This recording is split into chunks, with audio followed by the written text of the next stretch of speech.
Today in the bunker, we're going to paint some post-apocalyptic fences.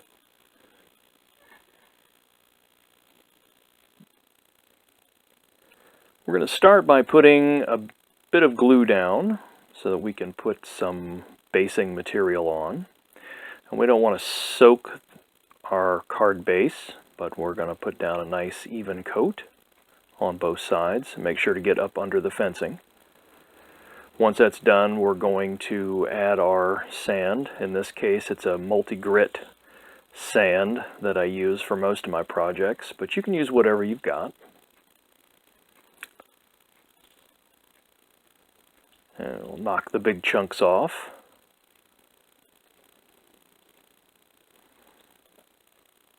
And then tidy that up with a little bit more. That'll give you a good base to paint and add texture to later.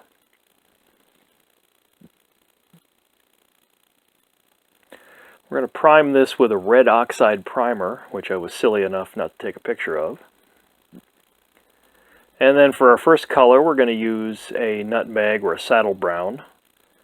And we're just going to kind of overbrush that on. Not really dry brushing, more of a damp brush. But you don't want to coat it completely. But that'll give it a little bit of depth already. And kind of add some nice shading to the base.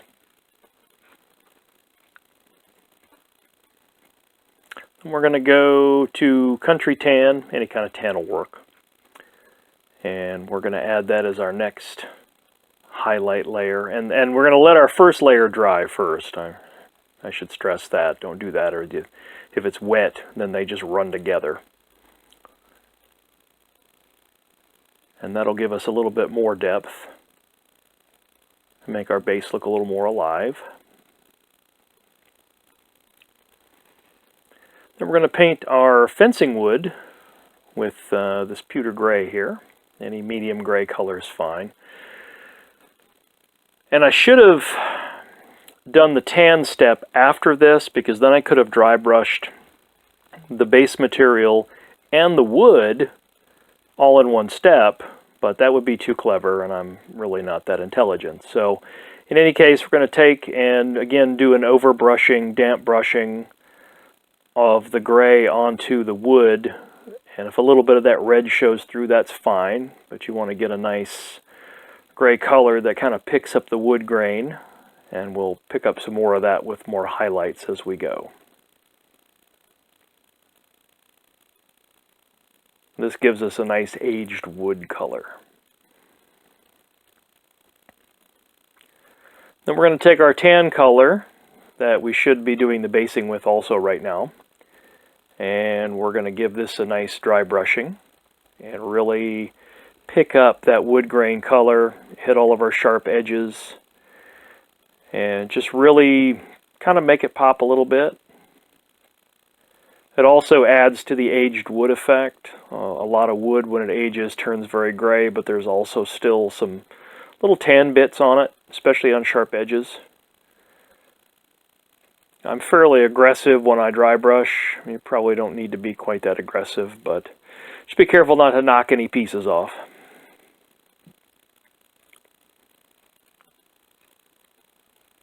But that'll really start to give us some depth as we go.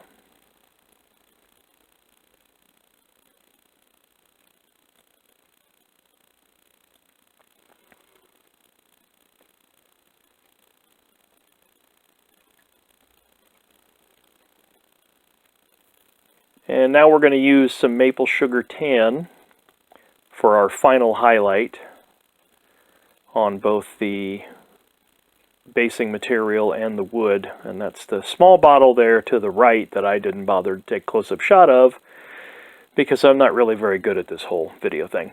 But in any case, a very light dry brushing against especially the sharp edges really makes the panels pop, if that makes any sense. Sometimes I say things and I wonder if it makes sense. But it'll highlight your wood grain and also the basing material and really make that kind of come alive. Then we're going to take this white color and we're going to sponge it onto the fencing to give the impression of peeled paint. And that's sort of an art to that. Of course, there's an art to all of this, but practice on some other pieces till you get a feel for the particular kind of sponge you're using.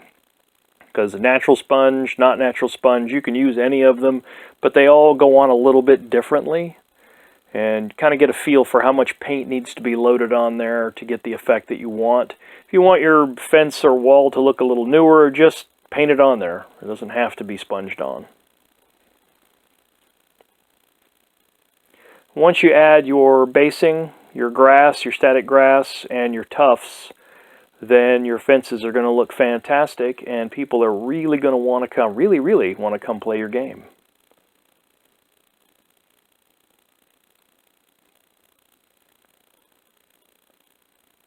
And that's all for this episode, guys. Please like and subscribe. Thanks for watching.